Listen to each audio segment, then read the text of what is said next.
السلام عليكم ورحمة الله وبركاته. وعليكم السلام. الحمد لله وبه نستعين. أشهد أن لا إله إلا الله وحده لا شريك له، وأشهد أن محمدا عبده ورسوله، ونصلي ونسلم على هذا النبي الكريم سيد المرسلين وعلى آله وصحبه أجمعين. أما بعد، أيها المؤمنون، اتقوا الله. أوصيكم وإياي بتقوى الله، فقد فاز المتقون. Muslimin dan muslimat, mudah-mudahan dirahmati Allah Subhanahu wa taala. Di dalam sebuah hadis an Abi Hurairah radhiyallahu anhu anna Rasulullah sallallahu alaihi wasallam qala al-malaikatu tusalli ala ahadikum ma dama fi musallahu ma lam yuhdith. Allahumma ighfir lahu, Allahumma arhamhu. La yazalu ahadukum fi salah ma damatis salah tahbisuh, la yamna'uhu an yanqaliba ila ahlihi illa salah. Atau kama qala, hadis sahih riwayat Al-Bukhari. Daripada Abi Hurairah radhiyallahu anhu, kata dia, Nabi sallallahu alaihi wasallam bersabda, sabda Nabi, al-malaikah tusalli ala ahadikum ma dama fi musallahu ma lam yuhdith. Kata Nabi sallallahu alaihi wasallam, malaikat akan sentiasa mendoakan setiap orang daripada kamu selagi mana kamu berada di musalla kamu dan kamu tidak berhadas. Hadis macam tu. Nabi sallallahu alaihi wasallam kata, bila kita mai masjid, kita mai ke surau, kita mai ke musalla. Masjid, surau tu semua musalla, tempat semayang. Bila kita sampai di masjid, di musalla, di surau, kita semayang selagi mana kita duduk di tempat kita semayang, dan selagi mana kita tidak batai ayat semayang, malaikat akan berdoa kepada kita. Malaikat minta kepada Allah Subhanahu wa taala dua benda untuk kita. Yang pertama, dia minta Allahumma ighfir lahu, ya Allah ampunkan dia ni, ya Allah ampunkan dosa dia ni.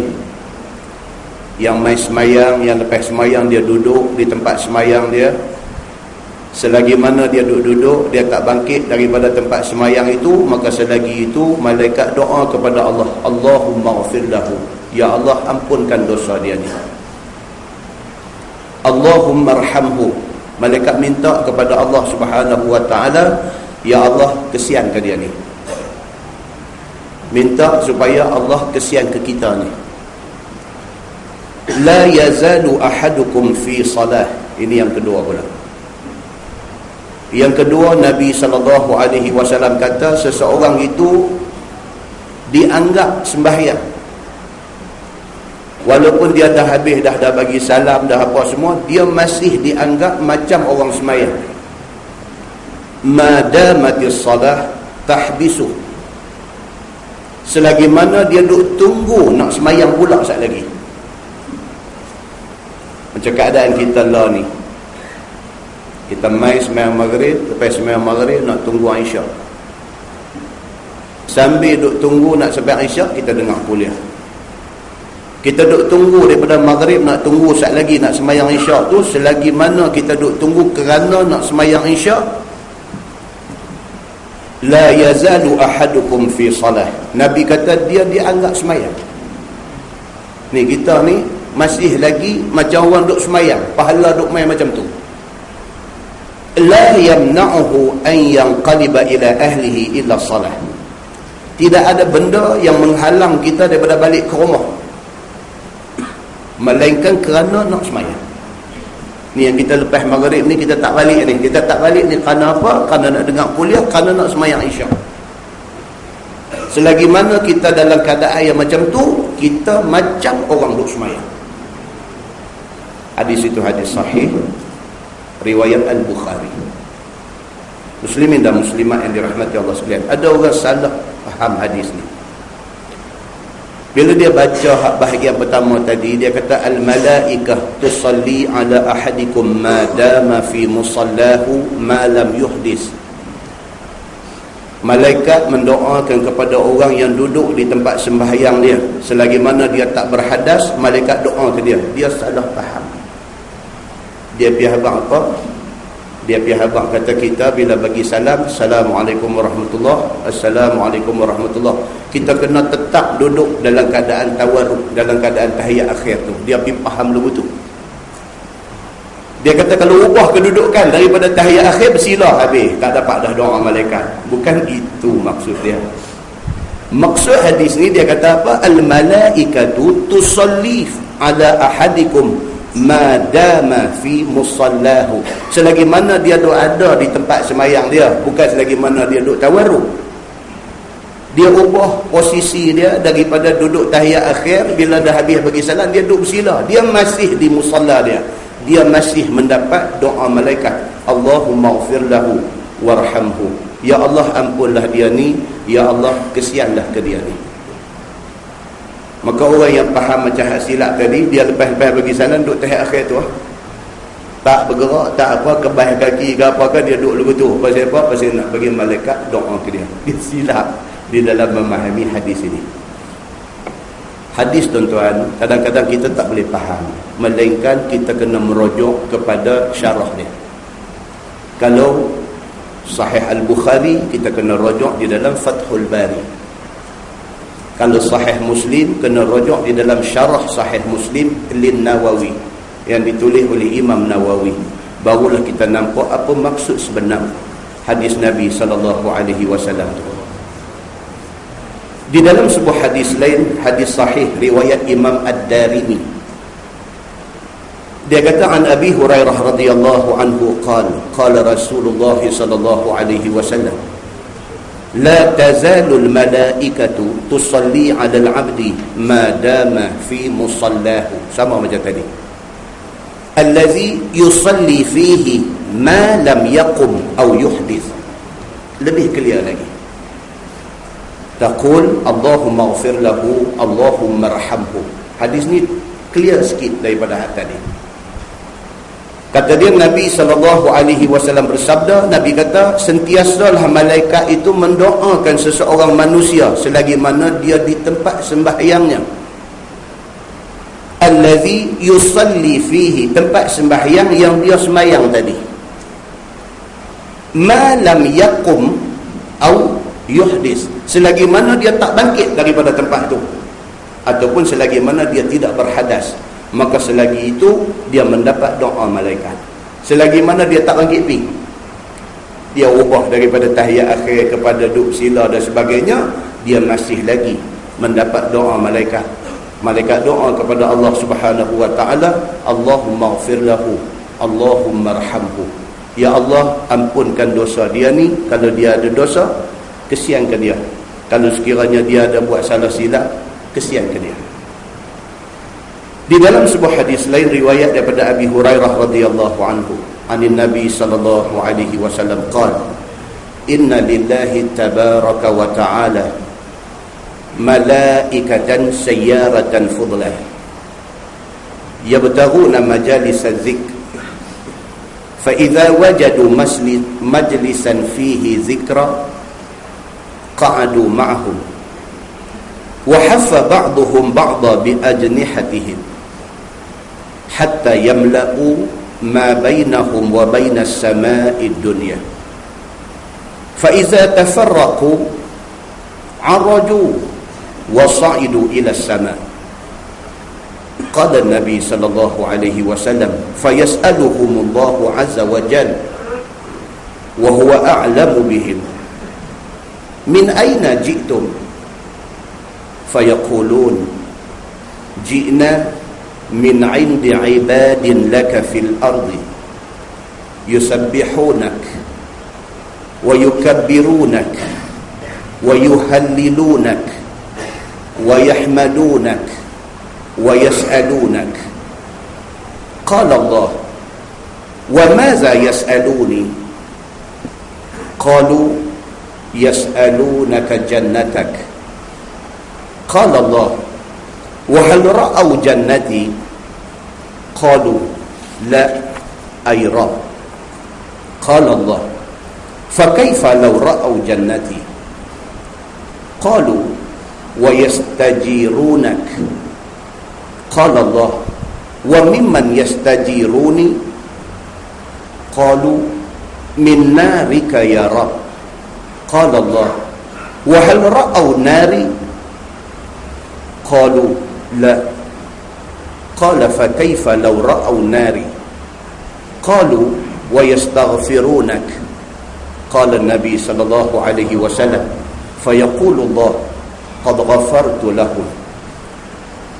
Qad ghafartu lahum fa a'taytuhum ma sa'alu wa ajartuhum mimma istajaru. Qala an-nabi sallallahu alaihi wasallam, fayaqulun rabbi fihim fulan abdun khatta innama marra fajalasa ma'ahum. Qala an-nabi sallallahu alaihi wasallam, fayaqulu Allah wa lahu ghafartu hum al-qawm la yashqa bihim jalisuhum. Atau kama qala, hadis sahih riwayat Imam Muslim. Daripada Abi Hurairah radhiyallahu anhu, dia kata Nabi sallallahu alaihi wasallam bersabda, Nabi kata, inna lillahi malaikatan sayyaratan fudla. Allah subhanahu wa ta'ala mempunyai sekumpulan malaikat peronda. Nabi sallallahu alaihi wasallam kata, Allah subhanahu wa ta'ala dia mempunyai sekumpulan malaikat yang mereka ini sayyaratan fudla. Sayyarah dalam bahasa Arab kereta. Sayyarah, benda yang bersifat mobile, boleh bergerak. Nabi kata Allah mempunyai sekumpulan malaikah sayyaratan fudlan, yang kerja malaikat ini meronda. Hari-hari malaikat ni dia keluar daripada HQ dia, daripada headquarters dia, kerja dia ronda. Apa dia nak buat? Ia bertaruna majalis zikr. Kerja dia ialah mencari di mana di atas muka bumi ni yang ada majlis ilmu. Kerja malaikat ni, malaikat yang sayyaratan fudlan, malaikat yang kerja ronda ni, kerja dia ia bertaruna majalis zikr. Dia round satu dunia, daripada atas sana dia tengok mana tempat yang ada majlis ilmu. Di surau Lekhom ada, di Masjid Bertam Indah ada, dia tengok di surau apa Salikin, Bertam Putra ada, dia tengok, dia nampak di mana ada majlis ilmu, di situ ada cahaya, di mana ada cahaya, di situ malaikat turun. Maka Nabi SAW kata, kerja mereka ni meronda dan mencari majlis ilmu.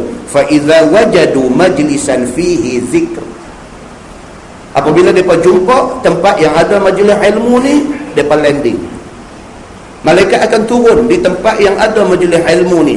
Qa'adu ma'ahum, Nabi kata mereka duduk sama dengan orang yang duduk mengaji ni. Hadis ni saya cukup suka baca. Di mana ada majlis ilmu, di situ adanya malaikat. Dan malaikat ini qa'adu ma'ahum, mereka duduk bersama dengan orang yang duduk dalam majlis ilmu ni. Wa haffa ba'duhum ba'da bi ajnihatihim, mereka hampak segala sayap-sayap mereka. Ini tuan-tuan kalau buka dalam Sahih Bukhari, di dalam Sahih Muslim, hadis yang menceritakan tentang malaikat Jibril saja. Nabi SAW kata dia pernah diperlihatkan rupa asal Jibril. Dia kata bagi Jibril itu, dia kata 600 sayap. Malaikat Jibril itu saja mempunyai situ mi'ati, mempunyai 600 ajnihah sayap.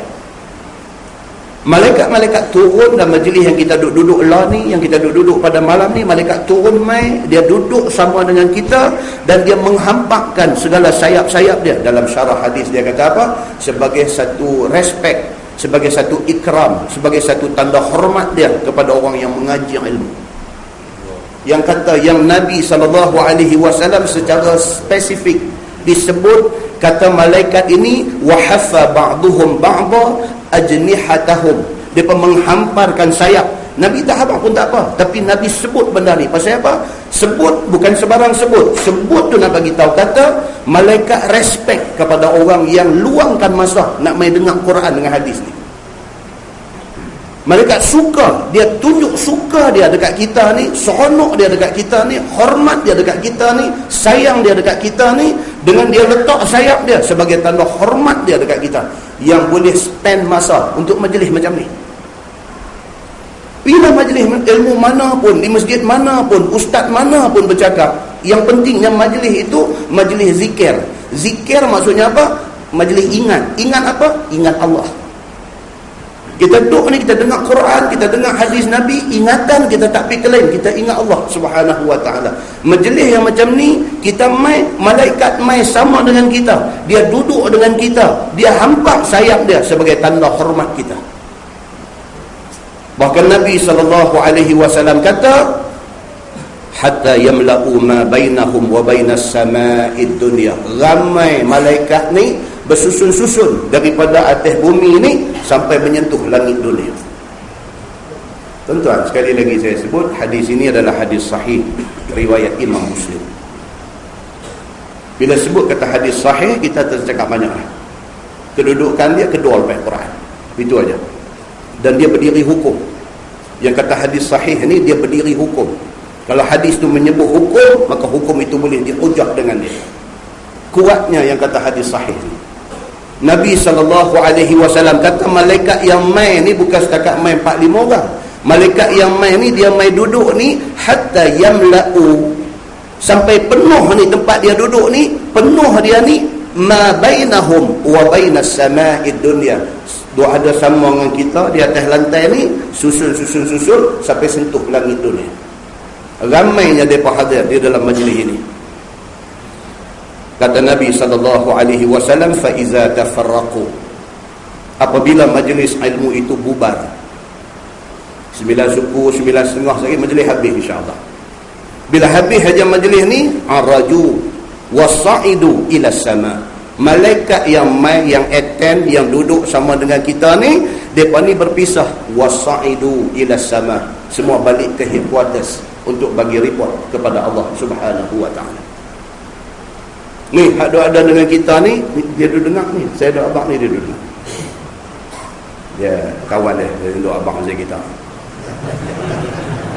Dengar, malaikat duduk dengar ni, kita cerita pasal kita.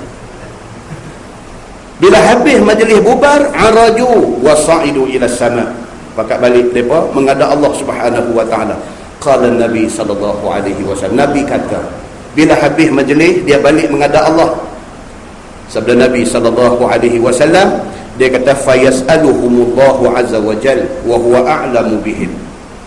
Allah tanya malaikat yang balik ni.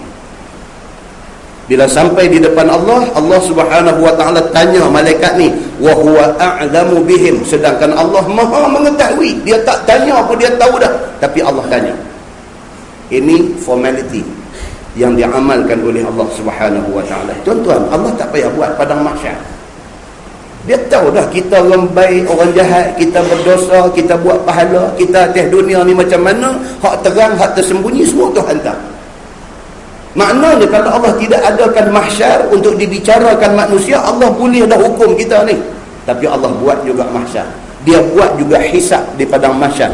Pengadilan Allah di padang mahsyar, Allah buat juga. Pasal apa? Pasal itu formality, nak tunjuk keadilan Allah Subhanahu wa ta'ala. Dia tak mau kita ni mati-mati esok terus tolak pergi syurga neraka, tak mau. Dia tunjuk juga satu perbicaraan sebenar dibuat. Dia terangkan apa baik apa jahat kita masa di atas dunia, baru dijatuhkan keputusan dia, jatuh hukum dia, hang ke syurga ke neraka. Allah buat juga benda ni. Wa huwa a'lamu bihim, sedangkan Allah maha mengetahui. Dia tak buat pun tak apa. Malaikat yang attend majlis ilmu ni balik sekali lagi Allah tanya satu-satu. Hamai daripada mana? Hampi majlis di mana? Siapa mengajar? Siapa yang pi? Semua senarai ditunjukkan di depan Allah Subhanahu wa taala, wa huwa a'lamu bihim. Sedangkan Allah tahu benda ni. Kalau Allah tak tanya pun dia sudah tahu. Kata Nabi sallallahu alaihi wasallam. Allah tanya min aina ji'tum? Allah tanya malaikat, min aina ji'tum? Hampa mai dari mana? Allah sudah tahu. Tapi formality Allah tanya juga. Macam anak kita habis mengaji universiti nak minta kerja lah. Kita kenal orang tu, kenal orang ni. Kawan kenal tu kata tak apalah saya ambil dia lah. Tapi interview kena mai juga. Pasal apa? Pergi interview dia kata dari formality. Kenapa? Kenal itu perkara yang ke-37. Kena attend interview. Pasal apa? Attend interview itu adalah formality. Mesti kena pergi. Ada kata boleh saya tak payah pergi kot. No. Kena mai. Tak mai jadi tak boleh balik. Mai insya-Allah dah janji dah nak bagi, tapi kena mai. Formality. Allah Subhanahu wa taala dia buat macam mana? Dia tanya malaikat ni, min aina ji'tum? Kamu mai daripada mana? Fayaqulun, jawab malaikat, ji'na min 'indi 'ibadin laka fil ardi. Kami mai daripada bumi, daripada tempat hamba-hamba engkau di muka bumi sana.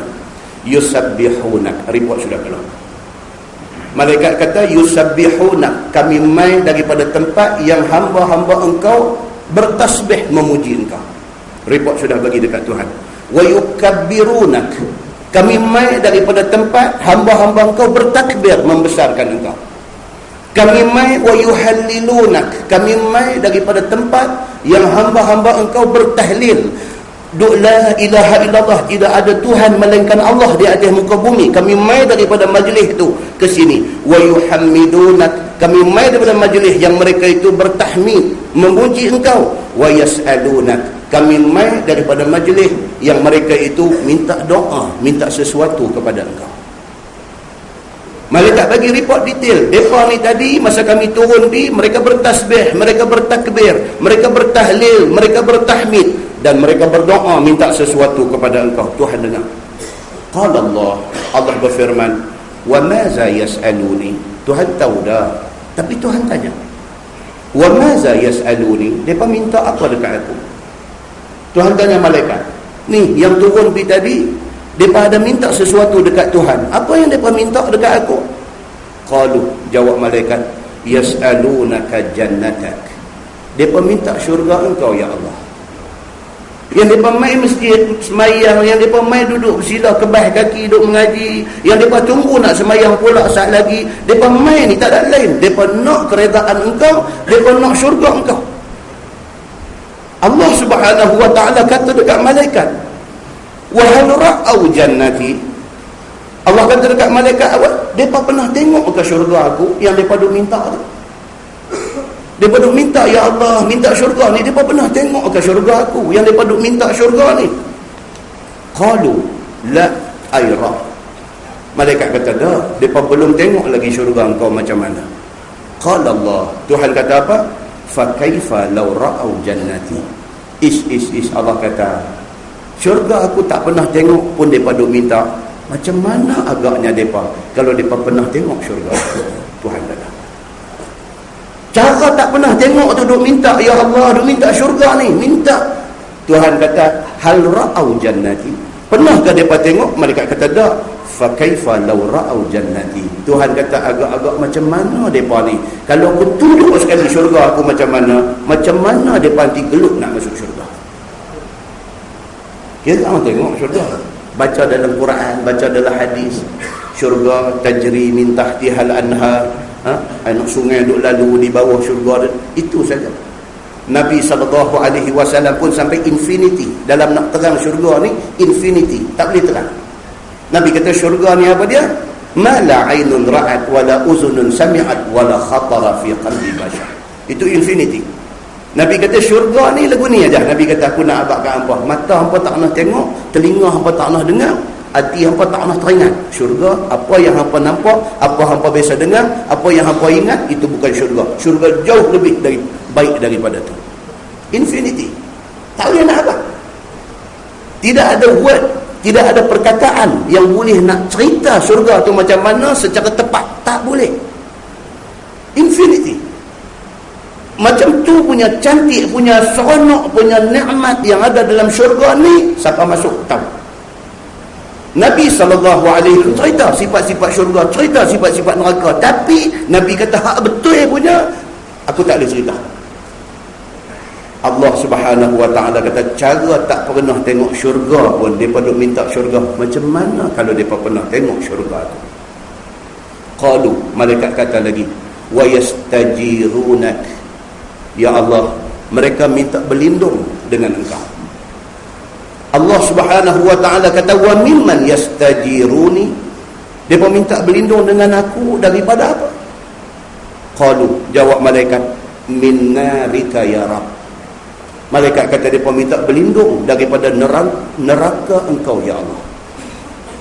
Allah Subhanahu Wa Taala tanya lagi malaikat, hal ra'au nari, depa pernah tengokkan neraka aku yang depa duk minta jauh, minta tak mau masuk neraka? Depa pernah tengokkan neraka aku? Qalu la. Malaikat kata tak pernah, depa tak pernah tengok, depa belum tengok pun neraka macam mana. Qala fa kaifa law ra'au nari. Tuhan kata ish kalaulah depa pernah tengok neraka aku, macam mana agaknya mereka nak lari daripada neraka ni. Muslimin dan muslimat yang dirahmati Allah sekalian. Qalu, malaikat kata wa yastaghfirunak, ya Allah, satu lagi, mereka minta ampun kepada engkau. Ni malaikat pihak kat Tuhan ni kata kita ni 3 perkara. Apa dia? Yang pertama nak syurga. Apa dia? Yang kedua tak mau neraka. Apa dia? Yang ketiga minta supaya Allah ampun kita. Itu aja tuan-tuan. Itu sebab bagi orang mati ni dia tak ada benda lain lah melainkan doa keampunan. Itu aja. Orang mati ni bukan ada benda lain lah melainkan apa yang kita perlu buat kepada orang mati ni, apa dia? Minta Allah ampun dia. Itu aja. Pasal apa? Keampunan itu tak tahu berapa besar nilai dia bagi orang yang sudah mati. Keampunan Allah tu tak boleh nak value dengan kebendaan, dengan duit ringgit. Bagi orang yang dah mati, yang dia nak sangat apa dia? Keampunan dosa daripada Allah Subhanahu Wa Taala. Dan keampunan itu Allah diminta oleh kita semua kepada Allah. Dan Allah Subhanahu Wa Taala jawab ke malaikat apa? Dia kata qad ghaffartu lahum. Dia kata aku ampunkan mereka yang attend majlis ilmu itu semua sekali. Tuhan bagi jaminan di depan malaikat dia. Dia kata apa? Fayaqul qad ghaffartu lahum. Aku ampunkan mereka tu semua. Fa'a'taituhum ma sa'alu. Hak mereka minta tu syurga, aku janji aku akan bagi. Wa ajartuhum mimma stajaru. Aku janji hak mereka minta jauh, minta berlindung daripada neraka tu, aku akan bagi. Qala Nabi sallallahu alaihi wasallam, fayaqulun. Nabi sallallahu alaihi wasallam kata, malaikat tambah lagi satu, last report dia. Last sekali dia kata apa? Rabbi fihim fulan. Malaikat kata, wahai Tuhan, masa kami duduk dalam majlis ilmu tadi, ada satu orang, dia kata, fihim, di kalangan mereka tu fulan, ada satu orang, abdun khata'. Oh, dia ni dosa tak tahu nak apa. Dalam ramai dalam majlis ilmu tadi ada abdun khata'. Khata' makna dia salah khata'. Orang Arab kalau kita pergi buat satu salah yang besar, silap, dia kata apa? Haza khata'awi. Dia kata haza khata'awi, makna ni salah teruk ni. Contoh budak-budak panggil mai, tanya dia 2 kali 5 berapa? Dia kata 7. Arab kata haza khata'awi. Ini salah teruk ni, patut hukum pancung ni macam ni. 2 kali 5 7. Khata'awi. Tapi bila dia sebut khata' panjang lagu tu, makna dia apa? Sangat bersalah. Malaikat kata dalam ramai-ramai ni, dia kata abdul khata'. Ada seorang, oh dia ni jenis hidup dia membujuk lalu melentang patah. Jangan tanya dia apa dosa yang dia pernah buat, tanya dia apa dia tak buat lagi. Pasal dia buat semua dah. Oh, minum arak, minum dah, berzina buat dah, bunuh orang bunuh dah, rasuah hari-hari. Orang jenis macam ni. Malaikat bagi tahu dekat Tuhan. Dia kata dalam ramai-ramai dalam majlis ilmu tadi, fihim fulan, ada satu si fulan ni abdul khata'. dia cukup besar dosa dengan Tuhan. Innama marra, kebetulan dia lintas tepi surau ni. Dia lintas, bukan dia nak main mengaji, dia nak pergi ke lain, dia lintas. Innama marra, sesungguhnya dia lalu aja, dia lintas. Fajalasa ma'ahu, dia tengok ramai, dia kata ya ada apa ni, dia pun main duduk sekali. Bukan dengan niat nak main duduk majlis ilmu, kebetulan, koinsiden, dia nak pergi rumah kawan dia dalam taman ni. Lalu-lalu tengok ramai berhenti duduk daripada luar dalam gelap tu, dengar main dekat kat pintu pagar, berasa macam syok, masuk main duduk dekat pintu sliding tu, dia duduk sampai habis. Dia ni satu orang yang sangat berdosa dan kebetulan dia attend majlis ilmu. Innama marra, kebetulan dia lalu. Fajalasa ma'ahu, dia main tumpang duduk sekali. Qala Nabi sallallahu alaihi wasallam, fayaqulullah walahu ghafartu. Malaikat baru habaq dekat tu aja. Malaikat kata dalam ramai-ramai tadi ada seorang, dia ni cukup teruk, dia ni cukup berdosa dengan Tuhan, dan dia bukan nak main mengaji, dia lalu aja, tiba-tiba dia singgah, dia duduk sampai habis. Baru habaq banyak tu. Fayaqul, Tuhan terus potong. Tuhan kata apa? Walahu ghafartu, baginya keampunan aku. Hadis ni tuan-tuan, dia nak habaq apa? Dia hak daripada tadi ni mandi manda awal siap nak main ni, tak usah cakap lah. Ni hak kebetulan pun Tuhan bagi ampun. Kalau hak kebetulan lalu tak ada niat nak main dengar pun, Tuhan kata walahu ghafartu, baginya keampunan aku. Kepada hak memang duk cadang seminggu dah nak main ni, lebih lagi lah. Hadis ni nak abang yang tu. Kemudian Allah Subhanahu wa ta'ala kata apa? Humul qaum la yashqa bihim jalisuhum. Tuhan kata mereka itu adalah golongan yang siapa yang duduk dengan mereka tak akan dapat celaka. Siapa dia? Ni golongan hak main majlis ilmu, hak duduk dengar Quran hadis ni, golongan ini. Siapa juga yang main duduk dengan golongan ni tak akan mendapat celaka. Tuhan kata, melainkan yang mereka akan dapat apa dia? Keampunan. Hadis itu hadis sahih, riwayat Imam Muslim. Muslimin dan muslimat yang dirahmati Allah sekalian. Kita boleh rujuk hadis yang bilangan 4854 di dalam sahih Muslim. Itu dia ceritanya. Jadi di sini dapatlah kita faham bahawa apa? Memberi peruntukan masa untuk mengaji agama ni adalah compulsory, wajib. Bukan untuk siapa-siapa, untuk kita sendiri.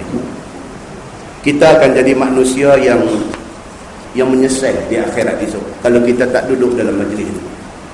Tentu pernah dengar satu hadis daripada Abi Hurairah radhiyallahu anhu. Dia kata an Rasulullah sallallahu alaihi wasallam qala, innahu la ya'ti ar-rajul al-azim as-samin yawm al-qiyamah. La yazinu 'inda Allah janaha ba'udah. Iqra'u fala nuqimu lahum yawm al-qiyamati wazna. Sadaqallahul azim, surah Al-Kahfi ayat 105. Dalam hadis ni Abu Hurairah radhiyallahu anhu kata Nabi sallallahu alaihi wasallam bersabda. Nabi kata innahu la ya'ti ar-rajulul 'azimus samin yaumal qiyamah. Hari akhirat esok satu orang laki-laki diheret ke depan Tuhan. Dia ni satu orang laki-laki yang al-'azim as-samin, badan sendok. Dia ni satu orang yang badan sedang. Di hari akhirat esok dibawa dia ke depan Allah Subhanahu wa ta'ala di padang mahsyar. Dihisap dia, dibicarakan dan ditimbang amalan dia. Tiba-tiba Nabi kata la yazinu 'indallahi janaha ba'udah. Timbang-timbang dia ni badan sedap, duduk atas dunia, makan lalu, sehat, apa semua ni. Di padang mahsyar timbang la yazinu 'indallahi janaha ba'udah. Nabi kata pahala amalan dia timbang sayap nyamuk lagi berat. Hadis sahih riwayat Imam Muslim. Pasal apa yang Nabi SAW kata ar-rajulul azimus samin, satu orang yang badan sedap di atas dunia. Nak habaq kata atas dunia dia orang senang, makan mudah, hati senang, badan sedap. Allah bagi dekat dia nikmat, Allah bagi dekat dia rezeki, Allah bagi dekat dia semua tu. Tiba-tiba dia di hari akhirat esok pergi timbang amal dia, nak cari pahala seberat sayap nyamuk, tak ada. Nikmat Allah bagi, duit ringgit Allah bagi, keluarga Allah bagi, segala benda Allah bagi ke dia, dia tak buat baik dengan Allah. Bila timbang-timbang amalan dia, nak cari pahala seberat sayap nyamuk, tak ada. Nabi baca ayat 105 surah Al-Kahfi, fala nuqimu lahum yawmal qiyamati wazna. Maksud dia, dan kami tak bagi pertimbangan terhadap amal dia sikit pun pada hari akhirat. Tak ada pahala kat dia. Maka bermulalah susah dia. Susah mahsyar membawa kepada neraka. Muslimin dan muslimat yang dirahmati Allah. Benda ni kita ambil ingat apa? Tuhan bagi kat kita macam-macam dah. Tak ada pun dia bagi sihat. Alhamdulillah. Apatah lagi Tuhan bagi hak lain daripada sihat dia bagi ke kita. Macam-macam dia bagi kat kita. Kita sakit nak balik habis. Kita sakit ni balik habis. Satu Malaysia ni semeriuh balik. Noh haduk Johor, haduk Pahang, Terengganu, Kelantan, Negeri Sembilan, Melaka ni balik mai habis keliling kati hospital ni. Kita sakit sikit aja. Nikmat Allah bagi. Allah bagi sihat, dia bagi sakit bukan selalu. Sat dia bagi sakit, balik mai semeriuh. Satu Malaysia ni pakat balik mai tengok ayah sakit. Nikmat Allah bagi ke kita. Tak boleh kasih kita balas nikmat dia dengan kita dengar segala nasihat pesan daripada Quran hak dia turun mai dan daripada hadis Nabi hak dia hantar mai kat kita. Tuan-tuan jangan bagi alasan sibuk. Tak ada manusia tak sibuk atas dunia ni. Tak ada manusia tak sibuk. Semua manusia sibuk. Atas kita lah macam mana nak mengurus masa kita untuk kebaikan kita sendiri. Mudah-mudahan mukadimah itu memberi manfaat kepada kita semua, insya-Allah. Kita menggunakan Bahrul Mazi jilid 3. Muka surat 131. Muka surat 131, bab ma jaa fi takhfif rak'atay al-fajr wa ma kana an-nabi sallallahu alaihi wasallam yaqra'u fiha. Itu bab yang datang pada menyatakan meringankan 2 rakaat subuh. Kita sembahyang sunat 2 rakaat sebelum subuh. Sembahyang sunat 2 rakaat sebelum subuh itu disuruh supaya kita ni ringankan. Jangan ambil surah panjang-panjang. Itu maksud dia. Sembahyang sunat 2 rakaat sebelum subuh. Dan barang yang ada Nabi SAW membaca di dalamnya. Apa surah yang Nabi baca di dalam sembahyang sunat itu? Ketahuilah saudaraku, pada hadis yang akan datang ini menunjukkan Nabi SAW tidak ia memanjangkan sembahyang sunat 2 rakaat bagi subuh. Kadang-kadang mengaji tapi bukan mengaji, dia tak mengaji tapi rajin ibadat. Sembahyang rajin, ibadat rajin tapi mengaji tak apa. Sembahyang jemaah 5 waktu di masjid. Lepas maghrib ada kuliah pengajian dia balik. Jenis ni ada. Tak tahu pasal apa. Sembahyang fardu 5 waktu masjid. Lepas maghrib kuliah pengajian, tengok dia turun pakai kasut naik motor balik. Tahu mengaji. Tengok, nampak satu orang yang religious, nampak satu orang yang sangat beragama, tapi tak hati apa. Sial. Ada satu pula mengaji tak mau apa tak mau, dia kira nak pergi umrah lah. Setahun 2 kali umrah, setahun 2 kali umrah, mengaji tak mau apa tak mau, kira nak pergi umrah. Dia cerita ke orang dia umrah setahun 2 kali, mengaji tak mau. Bila ilmu tak ada ni, Allahu Akbar, 1001 benda boleh jadi. Ilmu tak ada. Kemarin pergi ambil anak di ITM Aram. Saya sembahyang jamaah di masjid ITM tu. Satu sahabat ni mai tengok dengan nampak dia punya cantik. Dia ikut sembahyang dengan kita. Saya sembahyang jamaah kasar. Jadi bila 2 rakaat kita bagi salam, bagi salam dia macam frust ni. Di tepi tu sembahyang lain 4 rakaat. Tuan-tuan nak kata apa? Tak erti. Kita nak sembahyang tamam zuhur 4 rakaat. Tak ada masalah kita berimam dengan imam yang sembahyang kasar. Tak ada masalah. Imam bagi salam, kita tambah lagi 2. Tak mengaji. Tapi cantik, kenapa? Bila kita bagi salam, dia gamak. Saya nak kata kat anak-anak gamak, dia kata apa, dia kali yang kasar bagi tahu lah. Kita ingat mungkin dia ingat lagu tu lah kot. Lain kali dia beritahu lah, kata nak buat kasar. Gamaknya muka tak puas hati. Tepi semayang lain 4 rakaat. Habis dah semayang 4 rakaat ni, kita lepas bagi salam lagi 2 lah. Dia pergi ambil Quran, buka baca pula. Bagus lah, makna kata bagus. Tapi apa? Tak mengaji. Benda yang basic tu dia tak tahu.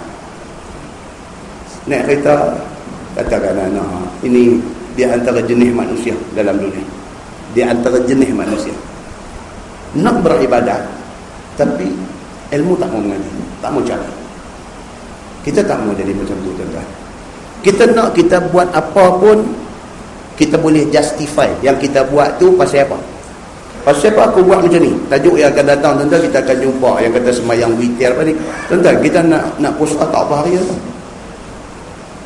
Ini dah bulan Mei. 2 bulan lagi ya.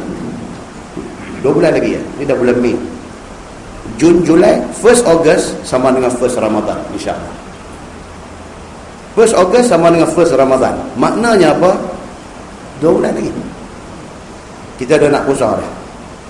Tiap-tiap kali puasa dia main pula lah cerita ni, tarawih nak buat 28, cerita balik witir ni nak buat 21 kan, nak buat 3 sekali kan, dia cerita balik. Hang teranglah macam mana pun dia akan patah balik tali lama tu main balik. Tak lah kan. Pasal apa? Pasal kita tak faham. Bila kita buat satu benda tu, kita tak faham pasal apa. Hati kita sentiasa tak yakin dengan apa yang kita tahu. Kita duk kira nak ikut orang. Tak lah kan, tuan-tuan. Ini masalah orang kita di mana-mana. Macam itulah cerita dia. Kita kena mengaji baru kita tahu. Kalau kita nak buat lagu ni pasal apa, kalau nak buat lagu tu pasal apa. Salahkah kita buat ni, salahkah mereka buat tu. Kita nak kena mengaji baru kita tahu. Barulah ibadat yang kita buat tu 100% keyakinan kita dapat. Kita tahu aku buat ni pasal apa, aku mengaji benda ni. Muslimin dan muslimat yang dirahmati Allah sekalian. Hadis dia kata, Ali bin Umar radhiyallahu anhu maqal, ramaqtu an-nabiy sallallahu alaihi wasallam syahra. Diriwayatkan daripada Abdullah bin Umar radhiyallahu anhu, kata dia, aku perhatikan dengan sungguh-sungguh akan Nabi sallallahu alaihi wasallam selama sebulan. Ditonton yang kata sahabat Nabi. Sahabat Nabi dia kata apa dalam hadis ni? Dia kata ramaqtu. Ramaqtu ni makna dia apa? Observe. Secara serius dia memerhatikan Nabi sallallahu alaihi wasallam sebulan. Daripada seawal pagi Nabi buat apa, ibadat Nabi macam mana, pergerakan Nabi apa, dia perhati, dia ramaqtu. Bukan ra'aitu, bukan nazartu. Kalau ra'aitu, nazartu maksud tengok biasa aja. Dia ramaqtu, dia observe. Pasal apa? Pasal Islam diambil daripada Nabi sallallahu alaihi wasallam. Kita kena ikut Nabi. Apatah lagi dalam hal ibadah. Tak boleh reka. Tak boleh reka. Ibadat ni tak boleh reka, tuan-tuan. Ibadat mesti kena ikut tunjuk Nabi. Maka kata sahabat ni, Abdullah bin Umar bin Al-Khattab, ini anak Sayyidina Umar Al-Khattab. Dia kata apa? Dia kata ramaqtun Nabiya sallallahu alaihi wasallam. Sebulan aku perhati tengok Nabi sallallahu alaihi wasallam. Sambung hadis tu, dia kata fakana yaqra'u fi rak'atayn qabla al-fajr bi qul ya ayyuhal kafirun wa qul huwallahu ahad. Itu aja hadis dia, very simple. Ingat dia nak abang apa? Dia nak abang benda sikit saja. Apa dia? Maka adalah ia, yakni Nabi sallallahu alaihi wasallam membaca surah di dalam 2 rakaat sunat dahulu daripada subuh. Nabi sembahyang sunat qabliyah subuh. Nabi baca Fatihah, dan surah apa Nabi baca? Nabi baca surah yang tidak panjang, iaitu Qul ya ayyuhal kafirun rakaat pertama, dan Qul huwallahu ahad rakaat kedua. Itu aja. Nabi SAW sembahyang sunat qabliyah subuh. Rakaat pertama dia baca Fatihah, dia baca Qul ya. Rakaat kedua dia baca Fatihah, dia baca Qul huwallah. Very simple. Nabi SAW sebulan aku tengok, itu yang Nabi buat. Maka itulah yang kita nak kena buat. Kita tuan-tuan, jangan kita ni nak tunjuk kita lebih champion daripada Nabi, jangan. Kadang-kadang kita suka tahu dah, baca dah kata hadis Nabi buat begitu, kita nak buat lebih. Tuan-tuan pernah dengar hadis cerita tentang sahabat yang pergi di rumah Nabi, nak tanya Nabi, pergi tengok Nabi tak ada, yang ada Aisyah. Mereka pun tanya Aisyah. Mereka kata, wahai Aisyah, macam mana ibadat Nabi SAW? Aisyah pun cerita, Nabi yang ibadat dia macam ni, so and so. Cerita. Habis Aisyah cerita tentang ibadat Nabi, mereka ni sambil nak balik, mereka duduk sembang sama mereka. Mereka kata apa? Mereka kata, tak tu ya Nabi buat. Ni hadis ni. Ni, hak pi tanya ni, dia dengar cerita kata Nabi yang ibadat, depa macam underestimate, depa macam Allah teratur je kah? Dia ingat pun Nabi ni lagu mana ke ibadat? Teratur je kah? Kata mereka tiga orang ni apa? Hak seorang ni kata, kita tak boleh, Nabi tak apalah dia Nabi, dia kata. Allah ampun dosa dia dulu dengan kemudian dia satu orang yang maksum, dia tak apalah dia buat ibadat sikit macam tu, kita tak boleh, kita kena buat lebih. Ni nak jadi champion. Nak lebih daripada Nabi. Hak seorang kata apa? Dia kata, aku tak akan menikah selama-lama. Pasal apa? Aku boleh fokus ibadat. Hak seorang ni pun, aku akan puasa sepanjang tahun, aku tak mau buka. Hak seorang dia kata, aku tak mau tidur malam, aku nak semayang malam sepanjang malam. Perbualan tiga orang ni didengar oleh Nabi SAW. Nabi sampai balik dengar daripada Nabi terus kata, Nabi kata, adakah manusia yang lebih baik daripada aku? Nabi tanya. Aku berumah tangga, Nabi kata. Aku tidur malam, sebahagian kecil daripada malam aku beribadat. Dan aku berpuasa dan aku berbuka puasa. Ada hari aku puasa, ada hari aku tak puasa. Nabi kata, barang siapa yang tak suka sunnah aku, dia bukan golongan aku. Hadis tu faham dia apa dia? Jangan kita ni nak jadi lebih daripada Nabi. Nak buat lebih. Tahu kata kita nak buat lebih. Tak boleh tuan-tuan. Kerana hak Nabi buat itu yang terbaik. Very simple untuk faham. Hak Nabi buat tu, hak tu yang terbaik. Kalau kita pergi buat lebih, tak boleh. Sebab hak Nabi buat tu yang paling baik. Muslimin dan muslimat yang dirahmati Allah sekalian. So kata dalam hadis ni apa? Kata Abdullah bin Umar bin Al-Khattab, sebulan aku perhati Nabi sembahyang sunat qabliyah subuh. Nabi rakaat pertama baca Fatihah, baca Qul Ya, rakaat kedua baca Fatihah, baca Qul Huwallahu Ahad. Katanya lagi, dan bermula hadis Ibnu Umar itu hadis yang hasan, dan ada dikeluarkan hadis yang sama di dalam Muslim, di dalam kitab sahihnya. Jadi kesimpulan daripada itu apa dia? Sembahyang sunat qabliyah subuh, rakaat pertama baca Fatihah, baca Qul Ya, rakaat kedua baca Fatihah, baca Qul Huwallah. Itu. Baik, yang kedua. Masalah dia kata sunat qabliyah subuh dan meringankan dia. Kata Imam Nawawi, dan tiada berselisih ulama pada mengatakan sunnah meringankan itu. Ulama sepakat kata sembahyang ni kita kena bagi ringan. Ada kadang-kadang tuan-tuan, setengah masjid bila kita pergi lepas sembahyang maghrib, kita sembahyang sunat ba'diyah maghrib. Lepas sembahyang sunat ba'diyah maghrib, kuliah dah nak jalan. Ada pula satu sahabat di ujung balik tu, duduk sembahyang sunat tak henti-henti. Kuliah duduk jalan, dia duduk sembahyang tak henti. Habis bagi salam, bangkit berdiri pula dengan buat muka serius dia apa, Allahu Akbar. Kita nak mengajar dia pun jadi tak syok, jadi ganggu. Kita duduk mengajar dia duduk kalin tengok dia, tak sama lagi, dua rakaat lagi, dua lagi, bila dia nak habis. Baik, untuk cerita tu ulasan dia akan datang, dia akan main di ke depan esok ni lepas pada ni dia akan main hadis yang menceritakan orang yang sembahyang sunat 6 rakaat selepas maghrib. Hadis itu martabat dia apa, dia akan main akan datang. Kalau hak buat tu dia tak kira dah, dia siapa akan pergi bagi petua ke dia buat tak kira dah. Akan datang kita akan jumpa hadis yang menceritakan sembahyang sunat selepas maghrib 6 rakaat ini, kedudukan hadis tu apa. Imam Al-Albani, Muhammad Nasiruddin Al-Albani, dia ni orang panggil Al-Albani pasal dia orang Albania. Albani itu kan nama dia, itu gelar daripada tempat dia. Albani dipanggil dia Al-Albani, orang Albania. Dia ulama hadis terkenal tuan-tuan. Bukan orang Arab, tapi kemudian yang muncul sebagai ulama hadis yang diiktiraf oleh dunia tentang ilmu hadis dia. Dia kata hadis yang mengatakan sembahyang sunat 6 rakaat lepas maghrib itu, dia kata dhaif jiddan. Dia kata sangat-sangat dhaif. Dia kata. Kita akan jumpa ni, akan datang ni apa cerita tentang bab tu. Itu sebab kita kata apa? Dah lah duk mengaji, dia duk perlu sembahyang, pergi buat pula benda dhaif jiddan. Kesianlah tuan-tuan. Bila kita mengaji, baru kita tahu. Kita tahu hak mana nak bagi keutamaan, kita tahu dengan ilmu yang kita dapat daripada pengajian. Nah, muslimin dan muslimat yang dirahmati Allah sekalian. Sunat qabliyah subuh dan meringankannya. Kata Imam Nawawi, tak berselisih pendapat di kalangan ulama mengatakan sunat diringankan sembahyang itu. Yakni jangan dipanjangkan 2 rakaat dahulu daripada subuh itu. Dan sungguh pun telah melampaui satu kaum, maka berkata mereka itu, tiada bacaan di dalam keduanya sama sekali. Ini pendapat ulama. Ada pula satu pendapat mengatakan apa? Dalam sembahyang sunat qabliyah subuh ni tak payah baca apa. Lagu takbir Allahu Akbar, lagu duduk relax rokok, tidak sujud apa-apa, bangkit rakaat kedua, lagu duduk relax lagu tu pun ada juga satu pendapat. Dan pendapat itu sangat dhaif. Tapi pendapat di kalangan ulama ada yang pendapat lagu tu. Kerana Nabi suruh ringan, maka ringan dia tak baca apa. Ada satu pendapat, dia kata maka tiada bacaan di dalam keduanya sama sekali. Menghikayatkan oleh At-Tahawi dan Al-Qadhi, maka iaitu salah yang terang.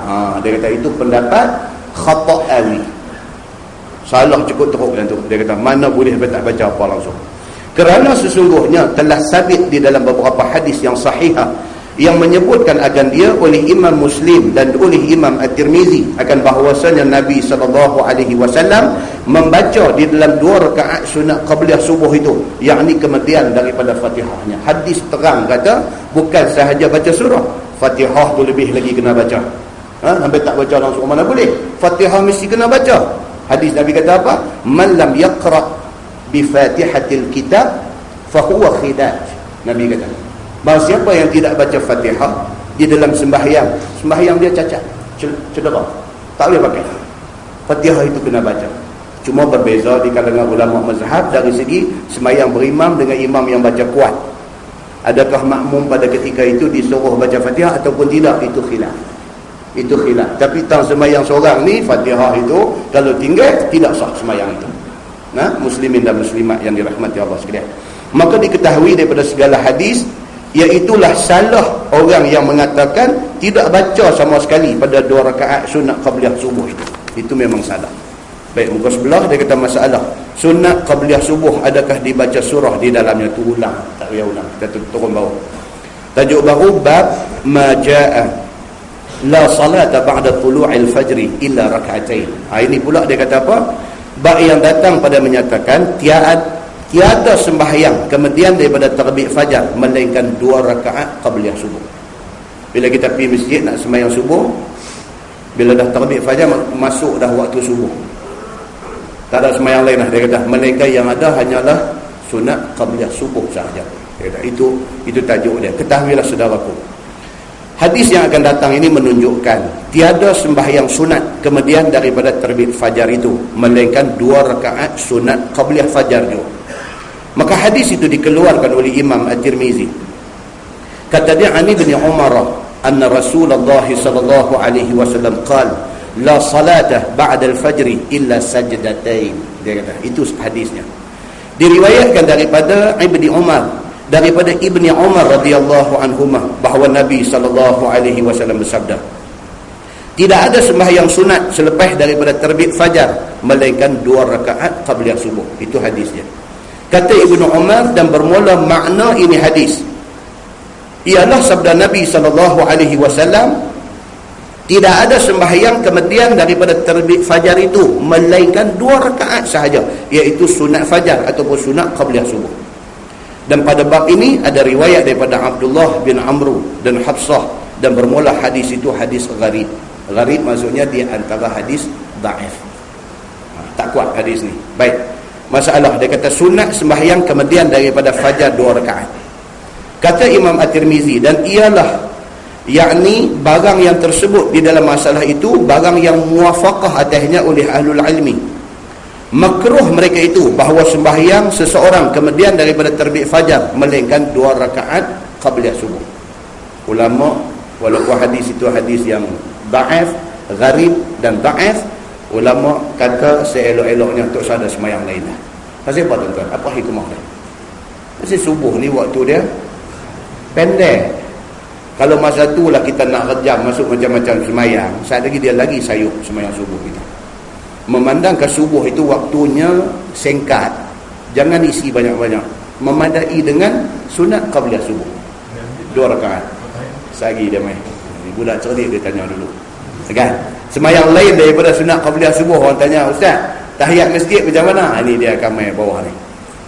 Ataupun ustaz ni sunat wuduk macam mana kan? Ini semua ada lah. Cuba kita baca. Dia kata tadi apa? Sebaik-baiknya jangan disebukkan waktu yang singkat itu dengan semayang yang berbagai-bagai. Saat ini dia beritahu. Kata Imam Nawawi di dalam syarah Muslim, makruh sembahyang kemudian daripada terbit fajar melainkan sunat subuh. Imam Nawawi pun kata begitu. Dan barang yang ada baginya sebab. Dia main jawapan tadi. Semayang yang memang bersebab, yang tu okey. Contohnya apa? Tahiyatul masjid. Itu semayang bersebab. Tahiyatul masjid itu boleh. Itu jawapan dia. Boleh. Sunat wuduk kita main awal. Jangan kita pula main pun lagu duk qamat dah. Nak buat juga tahiyat masjid belakang tu. Dan dengan imam masa tahiyat akhir lah. Kan? Nu pasal dah 2 rakaat kita isi dengan tahiyat masjid. Bagi orang yang bercadang untuk nak buat semayang-semayang bersebab ni, bagi awal so tak mengganggu qabliyah subuh ni. Qabliyah subuh ni cukup penting, seperti mana pentingnya tahiyatul masjid. Tahiyatul masjid penting. Kalau tak penting, Nabi SAW tengah khutbah dia tak tegur orang. Nabi tengah khutbah hari Jumaat pula tu. Nabi tengah khutbah Jumaat, satu orang masuk terus main duduk aja. Nabi tegur dia terus. Nabi kata, qum salli raka'atain. Qum farka' raka'atain. Bangun sembahyang sunat 2 rakaat. Sunat tu sunat apa? Tahiyatul masjid. Nabi tegur, suruh buat. Makna kata important. Cuma bagi pihak kita sebagai makmum ni yang pi ni, kalau apatah lagi hari Jumaat, janganlah kita pi lambat, pi masuk, pi sembahyang depan mimbar imam. La ilaha illallah. Ada ni macam ni dah. Tapi masjid mana pun nanti jumpa ni orang jenis macam ni. Masjid mana pun dia dah. Dan bahkan kadang-kadang tiap-tiap minggu dia Allahu Akbar, tiap-tiap minggu dia ni sampai boleh dengan kita dengan anak kita, boleh kata kat anak kita, dia ada satu orang main tunggu masuk dengan apa lambat ni, khatib khutbah kedua dah, dia masuk main pergi cari betul dengan depan khatib dua khutbah tu, betul kepiah apa semua elok-elok. Allah, tiap-tiap minggu macam tu. Dia ni mau kena letak satu rela dia nak tambat dia pergi sembahyang dia orang tu, dia pergi masuk. Macam tu kan? Tak mau macam tu. Dan kita dah baca ada satu hadis di masjid mana itu ni, cerita malaikat tu tulis buku ni. Kan masuk mula dia ni pahala seperti sembelih seekor unta. Rak kata main kedua, malaikat tulis dia ni pahala seperti sembelih seekor bakar, lembu.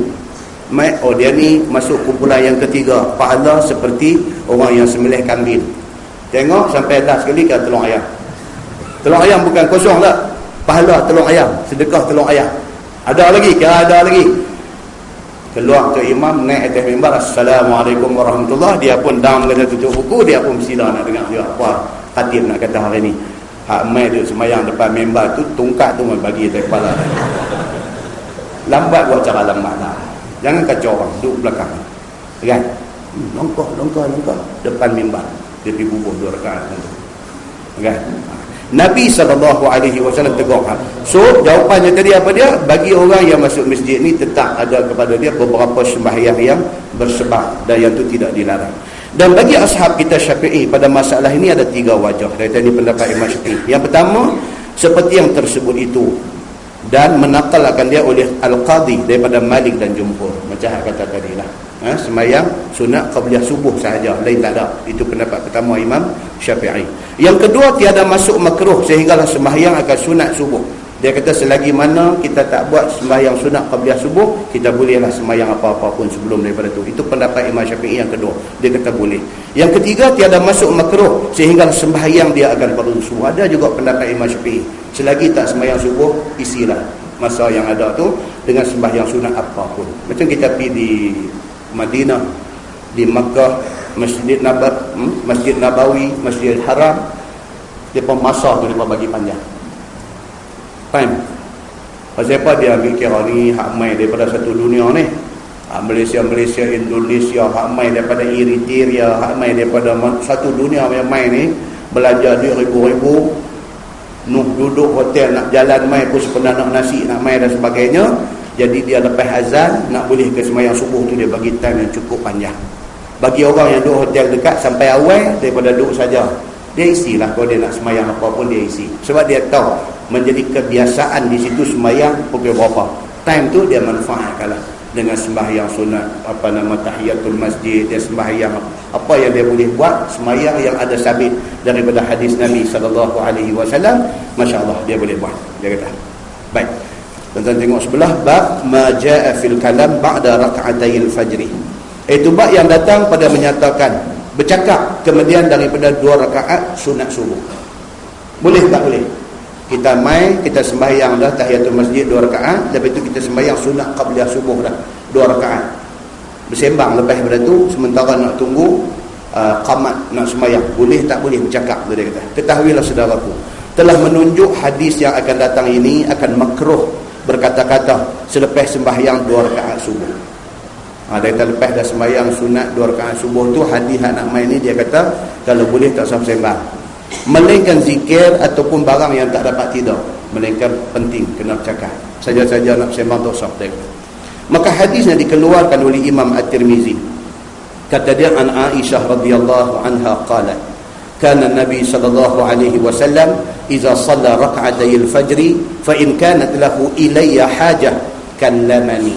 Ini hadisnya. Diriwayatkan daripada Aisyah radhiyallahu anha.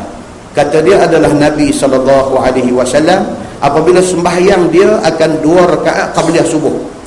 Maka jika ada baginya hajat hendak bercakap dengan aku, Aisyah kata, maka bercakaplah Nabi dengan aku. Nabi ada bercakap, tapi bukan hari-hari. Ada benda penting Nabi cakap, tak ada Nabi tak bercakap. Dia lebih banyak diam. Sementara nak tunggu masuk waktu sembahyang. Sambung hadis tu dia kata wa illa kharaja ila salah.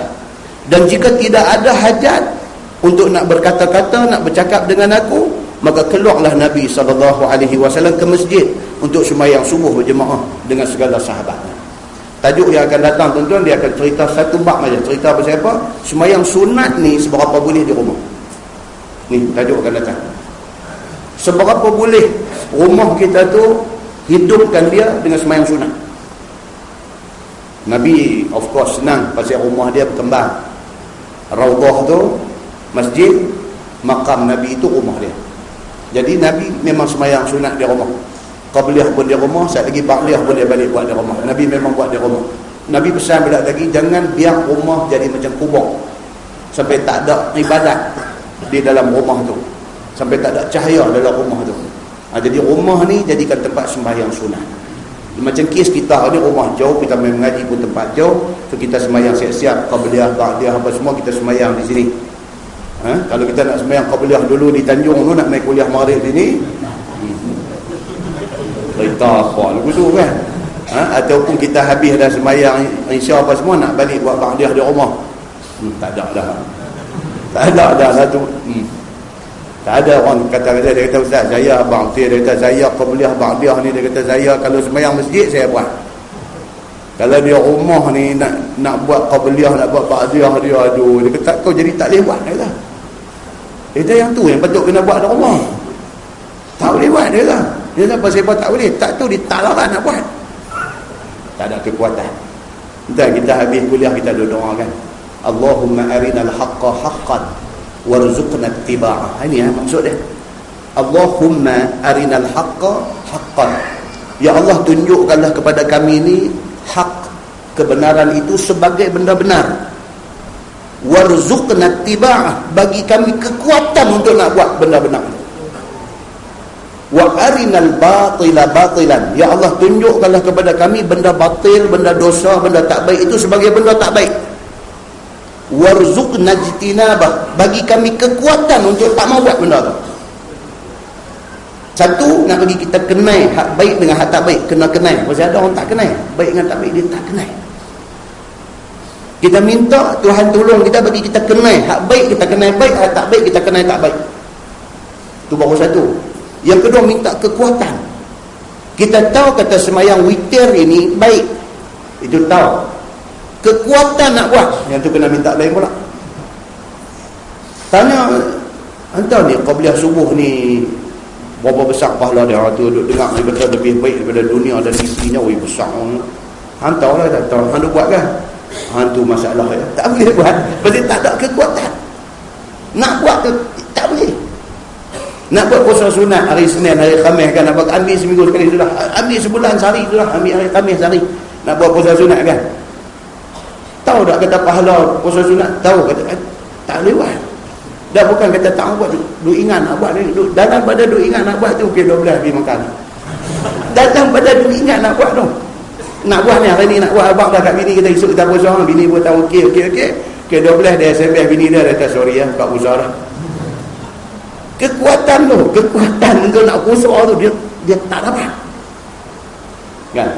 Kerana tu doa kita baca tu doa maksurah, dia panggil doa maksurah, doa yang ambil daripada Nabi. Nabi dia pun doa macam tu, dia pun minta dekat Allah supaya Allah tunjuk kebenaran itu sebagai benda benar, minta dekat Allah, Allah bagi kat dia kekuatan nak buat. Nabi pun minta, kita ni apatah lagi 1000 kali kita kena minta Allah bagi dekat kita kekuatan nak buat benda ni. Nak main mengaji ni pun kena kuat tuan. Oi tu tak kuat tak main. Pokok hujan je tak main dah. Bukan kata hujan, pokok hujan. Baru tengok pokok hujan tu. Dia melawak dengan bini pula dah rumah. Dia kata kalau boleh upah orang naik pergi tebang pokok hujan ni bagus. Tu cakap tak ramai tu. Kan bini kata tak pergi kan. Tengok nu gelap nu, dia kata kalau pi pun bukan kata orang tak main, tahu ustaz tak main. Kan. Kuatlah tu. Kuatlah bila kata tu kuatlah tu. Orang macam tu punya pokok hujan dia kata. Dia kata orang nak mengaji. Ustaz mandi tak main dah. Bini dia kata peganglah. Tak boleh. Kekuatan. Kan? Dia test pokok hujan lah. Adik aku buka ongkai balik ke apa mau gantung balik, mayar rumah tengok tak hujan. Kan? Tak hujan. Bini dia kata tu tak hujan lah tu lah abang tu. Dah aku sini tak hujan, sana hujan mana tahu. Duk menang dia juga. Allahu akbar dah. Kesimpulan dia apa dia? Kekuatan tak ada. Itu aja. Kesimpulan dia itu aja. Kekuatan tak ada. Muslimin dan muslimat yang dirahmati Allah sekalian. Baik, so dia kata berkata-kata sebelum sembahyang sunat subuh itu betul-betul apa hukum dia? Kata Imam At-Tirmizi, dan sesungguhnya telah dimakruhkan oleh setengah daripada ulama daripada sahabat Nabi SAW dan lain daripada mereka itu akan berkata kemudian daripada terbit fajar. Sahabat-sahabat Nabi kata makruh. Lepas daripada terbit fajar ni dia kata makruh. Sebelum sembahyang sunat qabliyah subuh. Daripada rumah kita pergi masjid tu sebelum sembahyang sunat qabliyah subuh tu, sebahagian sahabat Nabi kata makruh bercakap. Kalau boleh tak usah bercakap lah. Kita tumpukan kepada ni, nak start hidup ni. Nak start hidup kita untuk hari tu. Jangan, bila sembang ni dia jadi merapun. Try to avoid. Pasal ni baru buka buku baru. Buku hari Isnin, buku hari Selasa, buku hari Rabu. Jangan awal-awal buat spoil lah, jangan. Try control. Kan macam kita puasa nak main ni kan. Puasa 30 hari. 29 hari, 30 hari. Ada orang dia boleh jaga seminggu seminggu je puasa 30 hari, tapi jaga tu, jaga adab puasa tu dia jaga seminggu seminggu mula puasa first Ramadan sampai seminggu Ramadan puasa tu pi pejabat, pi tempat kerja pun cik lagu satu macamnya warna tak apa nak sembang, kenin ni kadang melentik aja. Serius masuk minggu kedua sembang sikit, melawak sikit, tak sungguh. Main minggu ketiga dia tekong sembang. Main minggu ketiga dia tekong orang pakai lengkong dia semua duduk dengar dia cerita. Dia boleh pertahan adab puasa ni, mulut tak mau cakap benda tak, seminggu je. Lepas tu terongkai. Bukan senang nak buat benda ni. So sama dengan kita nak start hidup untuk hari itu. Kan kita, Nabi kata apa bila bangkit-bangkit tidur, mesti keluar di mulut apa dia? Alhamdulillahillazi ahyana ba'dama amatana wa ilaihin nusyur. Itu doa Nabi. Celek-celek mata aja, Alhamdulillahillazi ahyana, maha suci Allah, segala puji bagi Allah, Tuhan yang bagi hidup balik aku ni. Tadi tidur macam mati ya? Alhamdulillahillazi ahyana, segala puji bagi Allah, Tuhan yang bagi hidup balik aku ni, ba'da ma amatana, selepas tadi aku mati. 6 jam 7 jam tadi ni aku mati. Wa ilaihin nusyur, dan kepadanya aku akan dihimpun esok di mahsyar. Buka mata tu, ingat dekat Tuhan dulu. Cantik. Dah mandi manda, bersuci apa semua, nak semayang apa semua ni, selagi tak semayang sunat qabliyah subuh, jangan cakap benda-benda ni. Semayang sunat apa semua pergi elok dulu. Dekat tu dia kata. Baik, kemudian bab fil ittija' ba'da rak'atayil fajri. Ini pula lagi satu sunnah Nabi. Sunnah Nabi apa dia? Bab yang datang pada menyatakan berbaring kemudian daripada 2 rakaat sunat qabliyah subuh. Nabi dia buat macam tu. 2 rakaat qabliyah subuh, lepas tu sementara nak tunggu qamat nak sembahyang subuh tu, Nabi tidur berbaring di atas lambung kanan. Benda tu dia kata ditasyri'kan dalam agama, disyariatkan. Pasal apa? Pasal ada hadis bagi kita. Sama sunat tidur mengiring belah kanan selepas qabliyah subuh 2 rakaat ni, sama macam mana qailulah sebelum sembahyang zuhur. Sebelum sembahyang zuhur, lap dalam 15 minit ke apa kan, 15 minit ataupun panjang-panjang pun setengah jam. The best is 15 ke 20 minit macam tu ya. Tadi saya saja surf internet tu, balik lagi masuk dalam apa nama lebay Google, dia panggil Google tu, dia panggil lebay Google. Masuk dalam Google tu saja, type tengok qailulah, Q qailulah, dia keluar. Anda baca. Itu bukan yang muktamad, tapi itu satu yang informatif, yang maklumat untuk kita. Dalam apa nama, type dekat Google qailulah, dia keluar mai, tuan-tuan baca. Rupanya ada kajian dibuat oleh saintis barat tentang qailulah Nabi ni. Dia berkeluar kan? Apa kebaikan qailulah 15 minit, 20 minit tidur sebelum azan zuhur ni? Apa kebaikan dia? Seperti mana yang dikaji oleh orang putih, dia berkeluar di sana. Bila kita baca-baca yang kata Nabi SAW, apabila dia buat satu benda, pasti ada manfaat dan kebaikan yang tersirat, yang kita tak nampak tengok.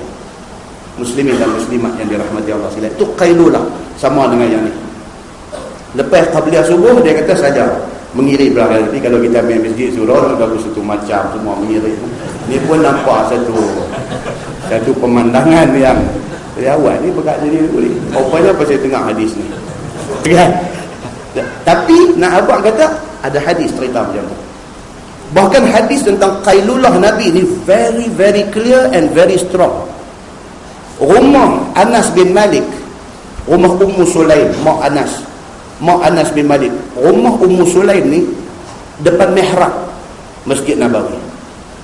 Mihrab Masjid Nabawi depan, di situlah lokasi rumah Anas bin Malik.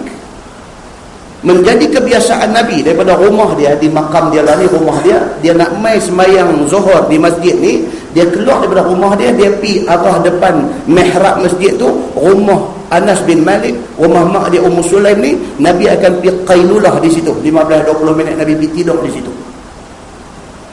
Sehingga benda ni dicatatkan tentang amalan sunnah Nabi ni. Tempat tidur Nabi itu berpeluh. Zuhur panas, berpeluh. Bekas peluh tempat tidur Nabi itu, Ummu Sulaim, mak Anas bin Malik ni, spare kain khas untuk nak lap bekas peluh Nabi, dan dia simpan kain itu. Tuan-tuan, cerita dia tentang qailulah Nabi di rumah Ummu Sulaim ni, dia membawa pergi sampai ke cerita Ummu Sulaim ni. Nabi tidur tu berpeluh, bekas peluh di tempat tidur Nabi tu. Nabi bangkit pergi nak sembahyang zuhur tu, Ummu Sulaim main lap ambil peluh Nabi tu, ambil simpan. InsyaAllah lepas ni, bila-bila mukadimah kita nanti ambil satu hadis cerita tentang jubah Nabi ni. Lepas Nabi wafat, siapa ambil simpan, dan jubah itu kemudiannya dijadikan hadis tentang. dijadikan pakaian kepada orang sakit dan Allah bagi sembuh. Itu Nabi. Dekat orang lain dia tak boleh qiyas benda ni. Itu khusus untuk Nabi sallallahu alaihi wasallam. Oh tuan-tuan, yang kata Nabi Muhammad ni bukan cerita hadis dia saja tuan-tuan, cerita Nabi itu sendiri. Kalau kita baca dalam hadis-hadis yang ada macam-macam kitab hadis ni, boleh keluar air mata tuan-tuan. Ni Nabi ni. Maka sewajarnya kita ni dia mai sayang dekat Nabi ni, dia mai sayang tu satu macam yang sayang. Muslimin dan muslimat yang dirahmati Allah. Ini cerita tentang. Baik, dia kata apa? Fil ittija' ba'da rak'atayil fajri. Iaitu cerita tentang berbaring selepas daripada qabliyah subuh 2 rakaat. Ketahuilah saudaraku, dengan hadis yang akan datang ini menunjukkan suruh berbaring kemudian daripada sunat 2 rakaat qabliyah subuh. Maka hadisnya dikeluarkan oleh Imam At-Tirmizi. An Abi Hurairah radhiyallahu anhu qala Rasulullah sallallahu alaihi wasallam. Diriwayatkan daripada Abi Hurairah radhiyallahu anhu, kata dia sabda Nabi sallallahu alaihi wasallam, "Idza shalla ahadukum rak'atayil fajri falyattaji' ala yaminih." Itu hadis dia. Apabila sembahyang seseorang kamu akan sembahyang sunat qabliyah subuh 2 rakaat, maka hendaklah berbaring di atas lambung kamu yang kanan. Nabi sebut kanan. Demikianlah juga dalam satu riwayat At-Tirmizi menyatakan Nabi SAW berbaring di atas lambungnya yang kanan kemudian daripada sembahyang sunat 2 rakaat qabliyah subuh. Dan kata At-Tirmizi, dan pada bab ini ada riwayat daripada Aisyah, dan bermula hadis ini ialah hadis yang hasan lagi sahih lagi gharib. Dan ada dikeluarkan hadis yang sama di dalam Sahih Bukhari tentang hadis ini, yang kata Nabi lepas sembahyang sunat qabliyah subuh dia tidur mengiring kanan. Kanan macam mana kita letak mayat dalam kubur kan? Macam kita letak mayat dalam kubur, kita letak bagi mengiring belah kanan. Macam tu disuruh kita tidur ni. Baik, berbaring kemudian daripada sembahyang sunat qabliyah subuh 2 rakaat. Kata Imam At-Tirmizi, sesungguhnya telah memikirkan oleh setengah daripada ahlul ilmi akan bahawa memperbuat seseorang akan tidur berbaring seperti itu hal keadaannya sunnah. Ulama sepakat kata itu sunnah. Kita nak buat tak buat itu soal lain, tapi benda yang menjadi sunnah Nabi buat kita kena terima. Dan jangan condemn. Jangan condemn benda yang menjadi sunnah Nabi. Dan kata Qistalani, dan Nabi SAW tidur di atas lambung kanan itu kerana bahawasanya Nabi suka mengerjakan yang bagus-bagus itu sebelah kanan lebih dulu. Ini pendapat. Kalau orang tanya pasal apa Nabi dia bila dia tidur tu dia suka di atas lambung kanan, di atas rusuk kanan, pasal apa? Pasal Nabi memang suka kanan. Nabi pernah makan dengan sahabat, dengan budak ghulam, hadis tu. Satu budak makan dengan Nabi, dia suap dengan tangan kiri. Nabi tegur dia. Nabi kata kul biyaminik. Nabi kata makan dengan tangan kanan. Nabi dia kira kanan. Kecuali bila ada perintah Allah suruh mai kiri, dia akan buat kiri. Contoh apa dia? Tawaf. Tawaf kiri. Ni pula apa ni? Ni semua duk kanan-kanan ni pasal apa tawaf satu jadi kiri ni, tahta hadis palsu apa ni duk suruh kiri ni. Jadi dia pergi haji lah duduk jalan belah kanan buat begitu tu. Jangan. Itu memang Nabi, Allah perintah suruh Nabi tawaf kiri dengan mengirikan Kaabah. Ada cerita macam-macam lah. Ada setengah kata sebab dulu kafir musyrikin Makkah mereka pun tawaf juga, tapi mereka tawaf pun sibuk kanan, dan mereka tawaf dalam keadaan tidak berpakaian. Bila mai Islam dia ubah benda tu, dia suruh tawaf ke kiri, dia suruh menyalahi perbuatan musyrikin itu, suruh tawaf ke kiri dan dalam keadaan pakai tutup aurat. Itu ceritanya. Tapi yang tu memang perintah daripada Allah, bila tawaf kirikan Kaabah. Yang lain dia main macam ni. Dia kata Nabi memang suka apa pun benda baik ini dimulakan dengan sebelah kanan. Baik, kemudian dia terangkan pula, ataupun ia membuat yang demikian itu kerana mentasyri'kan bagi kita. Bila benda tu sunnah Nabi, dia jadi syariat. Dia jadi syariat. Kerana bahawasanya hati itu sebelah lambung kiri. Ni dia bagi explanation. Pasal apa tidur tu dia suruh kita belah kanan? Pasal hati kita dia located di sebelah kiri, dia kata. Maka jika berbaring seseorang di atas lambung kiri, nescaya tidurnya akan menjadi tidur yang bersangatan nyedarnya. Dia kata hati duduk balik kiri. Kalau kita tidur balik kiri memang tak mungkin sungguh. Dia lena sungguh. So bila duduk balik kanan, hati itu duduk belah atas, dia sentiasa dia tak kena himpit, dia mudah jaga. Dia kata dia mudah jaga. So dulu budak-budak mengaji pondok dulu, tok guru pondok dulu, dia budak-budak pondok dia tak bagi tidur atas bantai. Dia parah buah nyok tu dia parah bagi pepeh kan, jadi macam bantai, tidur atas buah nyok. Bila pusing sikit kepala jatuh jalan lantai kan, buah nyok sak mana je, potong bagi boleh tak kepala tu, mimpi kungfu sikit ke apa ke, beralih kedebung kepala atas lantai. Jaga bangkit sembahyang sunat.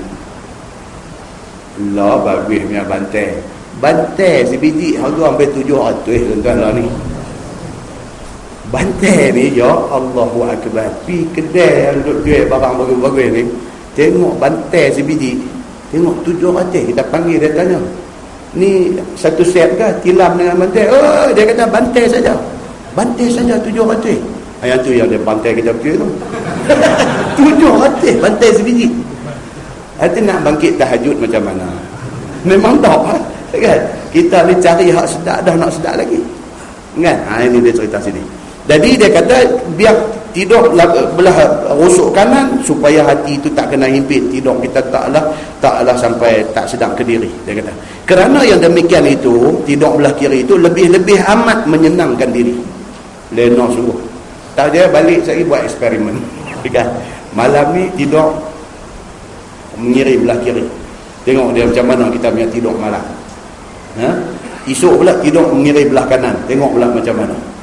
Ada pula orang kena penyakit insomnia. Ni lagi haru, dia tak boleh tidur langsung. Kiri boleh tidur, kanan pun tak boleh tidur. Duduk di tepi kaki, duduk juntai kaki pun tak mau tidur, bangkit berjalan pun tak mau tidur. Dia bila main kuliah aja dia tidur. Ada macam ni dia penyakit buat dah. Dia tak boleh tidur di rumah. Dia nak tidur dua je, kuliah dengan khutbah Jumaat. Ini dua dia time tidur yang paling best ini. Lain pada tu insomnia. Tak boleh tidur. Dia cari doktor minta ubat dia tidur. Mai kuliah dia boleh tidur. Wah, kan macam tu. Baik, kata Qistalani, dan telah mensunatkan berbaring kemudian daripada sembahyang sunat fajar itu oleh Baghawi di dalam Syarh Sunnah. Dengan khususnya Imam Al-Baghawi, dia tulis kitab kitab Syarh Sunnah. Dia secara khusus dia emphasize tentang benda ni, tentang suruh lepas qabliyah subuh 2 rakaat itu saja, landing sah di sebelah kanan ni. Ataupun dan jika uzur atasnya maka ceraikannya dengan kalam. Itu pendapat Al-Baghawi. Dia kata kalau tak boleh tidur pun bagi ada break di antara qabliyah subuh dengan sembahyang subuh tu, bagi ada break, bercakap ke 2-3 patah, dia kata. Dan telah mengambil dalil dengan hadis ini oleh Ibnu Hazm di atas wajib berbaring itu. Ibnu Hazm dia kata apa? Wajib. Pasal Nabi duk buat benda tu, maka kita kena buat. Ni ada ulama yang rigid. Dia bila jumpa hadis dia pegang, dia tak mau nak lepas dah. Mereka ni nanti duduk pukul sampai jadi wajib. Benda-benda yang jumhur kata sunat, mereka ambil stand kata benda tu wajib. Macam kita cerita dalam kuliah lepas, Imam Abu Hanifah qabliyah zuhur berapa? 4 rakaat. Imam Abu Hanifah dia kata qabliyah zuhur 4, tidak ada 2. Dia kunci lagu tu. Tu dia ambil satu yang rigid. Imam Abu Hanifah dia witir sebelum tidur. Ada apa kata witru dia kata witru sebelum tidur ni bagi depa wajib. Kalau tak buat kira macam tinggal sembahyang fardu. Dia pergi sampai peringkat tu. Dia dalam bahasa hari kita kata ekstrim lah. Pendirian dia tu sangat keras dalam nak mengambil amal dengan hadis-hadis Nabi sallallahu alaihi wasallam. Dan telah mengambil dalil dengan hadis ini oleh Ibnu Hazm wajib berbaring selepas sembahyang qabliyah subuh 2 rakaat. Dan dijawab orang yahtamil, dia andaikan suruh pada hadis itu ialah suruh sunat, dia kata. Maka jika tiada diceraikan dengan berbaring, maka dengan bercakap ataupun dengan berpaling daripada tempatnya ataupun seumpama yang demikian itu. Dan berbaring itu biarlah menghadap kiblat serta memikirkan tentang azab kubur dan akhirat, dia kata. Wallahu a'lam. Lepas ni insya-Allah kita masuk bab iza uqimatis salah fala salata illa al-maktubah. Selepas ni dia kata, bang, apabila sembahyang sudah diqamatkan, tidak ada lagi sembahyang lain melainkan sembahyang fardu. Kalau kita main-main masjid, Bilal dah qamat dah, Allahu Akbar, Allahu Akbar, jangan kita buat sembahyang tahiyat masjid ke apa pun tak mau dah. Qamat bermakna stop. Sembahyang apa pun tak boleh buat dah, kecuali orang tengah sembahyang dah. Tengah sembahyang dah dia pergi kan, lepas tu dia pergi sembahyang. Okey, kalau tidak tak boleh dah nak buat sembahyang apa pun selepas daripada tu. Kemudian lepas daripada ni tuan-tuan, dia ada tajuk yang cukup menarik lah. Di antaranya dia nak tajuk yang akan datang ni, mana-mana sembahyang sunat yang sudah menjadi wirid kita. Sembahyang sunat yang menjadi wirid. Wirid ni maksudnya amalan kita yang konsisten. Kita ni dah 5 tahun dah 10 tahun dah, kira macam mana pun kita akan witir tiap-tiap malam. Misalnya kita orang macam tu, misalnya dah 5 tahun dah 10 tahun dah, kita ni satu orang yang memang dengan komit dengan amalan. Benda tu sunat, tapi bagi kita komit dengan benda tu tiap-tiap malam. Cuma beza dia apa dia, bila kita yakin kata kita nak bangkit sembahyang tahajud, kita hold dulu kita punya witir, kita sembahyang tahajud baru kita witir. Ataupun kita ni jenis orang yang memang kita witir tiap-tiap malam, kita witir sebelum tidur kan. Ada orang macam tu. Akan datang kita akan jumpa hadis tentang hadis cerita tentang Sayyidina Abu Bakar dengan Sayyidina Umar kan. Dia selalu duduk, jadi contoh adalah hadis dua sahabat ni lah, Abu Bakar dengan Umar kan. Ada sekali sembahyang sunat malam hari, Abu Bakar As-Siddiq, dia bila sembahyang sunat malam, dia baca sampai tak dengar ke orang. Maksudnya baca dia tu pelan sangat. Umar pula dia sembahyang sunat malam, dia baca deras sangat. Nabi dengar, Nabi tanya dua orang. Nabi tanya Abu Bakar, pasal apa Abu Bakar kamu baca pelan sangat sampai orang lain tak dengar? Abu Bakar kata dia tak mau saat ni bacaan dia tu sembahyang sunat malam, dia tak mau saat ni mengganggu orang. Nabi kata kat dia, deras sikit. Nabi kata begitu. Nabi tanya Umar pula, Umar kamu sembahyang sunat malam kamu baca deras sangat, pasal apa? Umar kata, aku nak bagi orang jaga supaya semua orang panggil sembahyang ni cengeng. Okey. Nabi kata apa kat Umar? Nabi kata slow sikit. Nabi kata dia slow sikit. Hadis tu akan datang, kita akan jumpa. Hadis kita akan jumpa. Kan, jadi nak apa kata Islam ini satu agama yang Nabi kata wa khairul umur awsatuha. Yang orang kata wasatiyah. Wasatiyah tu daripada awsat. Islam ini satu agama yang moderate. Tak mau pergi sampai fitnah balik dekat Islam, dan tak mau kita ni sampai tertinggal jauh di belakang, duk kena bully orang pun tak mau. Kita kira moderate. Itu Islam. Okey, sama dengan sembahyang witir. Kita nanti tengok macam mana amalan Abu Bakar, macam mana amalan Umar tentang witir. Itu tajuk yang akan datang. Kemudian bagi orang yang menjadikan sembahyang sunat ni wirid dia masuk amalan tetap dia. Witir dia tak pernah tinggal. Tiba-tiba malam tu dia tak buat. Contohnya dia aku nak bangkit sekali lagi, nak sembahyang tahajud baru aku nak buat witir. Tiba-tiba Allah takdirkan tak jaga dia ni. Jaga-jaga subuh. Dia sudah miss satu witir. 5 tahun tak miss, tiba-tiba miss. Bagi kes macam ni dia ada hadis dia. Dibenarkan dia qada witir itu esok siang. Dia akan kita akan tengok perbincangan hadis tu apa ulama kata tentang maksud hadis itu. Demikian halnya dengan sembahyang qabliyah subuh. Dia ni kira dah 10 tahun dah qabliyah subuh dia tak tinggal. Dia pagi tu Allah takdirkan dia jaga-jaga tengok subuh dah masuk dah. Dan dah nak habis dah, nak main cerah dah. Dia qabliyah subuh tak buat lagi, ni nak sembahyang subuh lagi. Sekira-kira kalau dia buat qabliyah subuh sudah keluar waktu. Maka dia sembahyang subuh. Bila dia sembahyang subuh, lepas sembahyang subuh dibenarkan kepada dia berdasarkan hadis.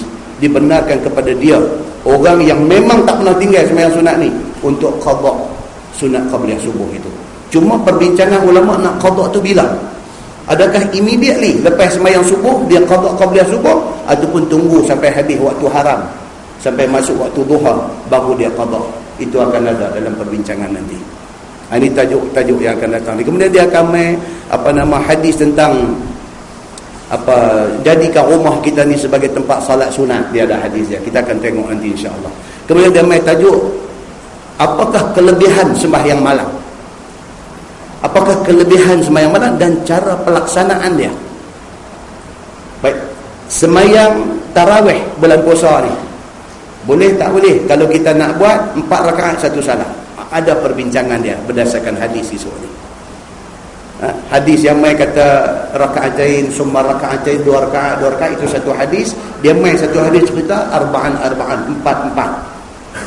Kemudian dia mai pula satu hadis cerita tentang witir. Nabi buat masna rakaatain, kemudian witir 1 Nabi buat. Dan ada hadis mai Nabi terus witir 3. Yang kita nak bagi tahu ni apa dia tuan-tuan? Buat macam mana pun yang penting ada hadis. Jangan satu menyalahkan yang satu lagi. Orang yang buat witir 2 2+1, 2 campur 1, dia salahkan orang yang buat witir 3 rakaat 1 salam. Jangan. Orang nak buat 3 rakaat 1 salam, jangan kata orang yang buat 2 kemudian 1 itu salah. Jangan. Kita kena mengaji dan kita kena tahu di mana letak, di mana duduknya tentang perkara-perkara ni di dalam hukum agama.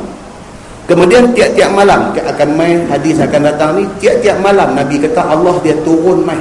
Allah dia turun mai ila sama'id dunia, ke langit dunia. Every night without fail. Allah akan turun mai ke langit dunia. Tujuan dia apa? Tujuan dia ialah Allah nak dengar sendiri hamba dia minta ampun kat dia. Walhal Allah kalau tak turun ke langit dunia pun dia dengar. Tapi nak tunjuk kata Allah nak kita ni minta ampun kat dia. Hadis akan datang. Kita akan jumpa hadis ni, dan hadis itu kedudukannya sangat sahih. Sangat sahih. Dia turun mai ke langit dunia untuk nak mendengar ni hamba-hamba dia minta ampun. Siapa yang berdosa pada waktu malam, waktu pagi minta ampun, Tuhan nak dengar. Siapa yang berdosa pada waktu siang, waktu malam, dia minta ampun, Allah nak dengar. Dia akan main hadis tu, kemudian dia akan main bacaan dalam sembahyang sunat malam, adakah nak baca teras ataupun nak baca pelan.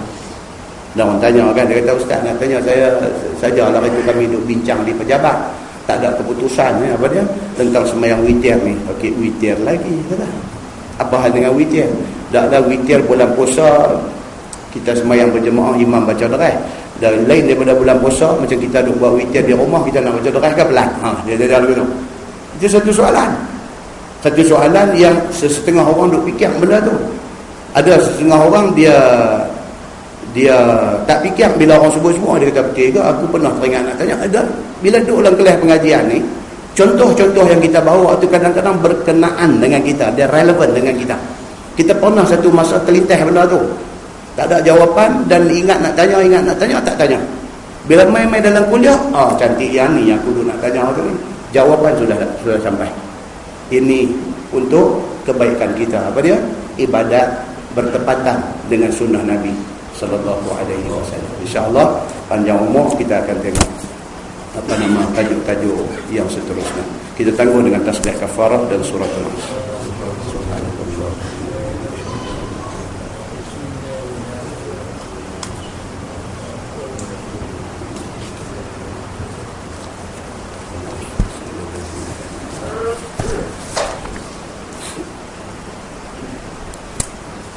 اللهم صل على محمد في الأولين والآخرين وسلم رضي الله تبارك وتعالى عن سادتنا أصحاب سيدنا رسول الله أجمعين. بسم الله الرحمن الرحيم. الحمد لله رب العالمين حمدا يوافي نعمه ويكافئ مزيده. يا ربنا لك الحمد كما ينبغي لجلال وجهك الكريم وعظيم سلطانك. رضينا بالله ربا وبالإسلام دينا وبمحمد نبيا ورسولا. اللهم افتح علينا فتوح العارفين وارزقنا فهم النبيين بجاه خاتم المرسلين. اللهم فقهنا في الدين وعلمنا التأويل واهدنا صراطك المستقيم. اللهم أرنا الحق حقا وارزقنا اتباعه وأرنا الباطل باطلا وارزقنا اجتنابه.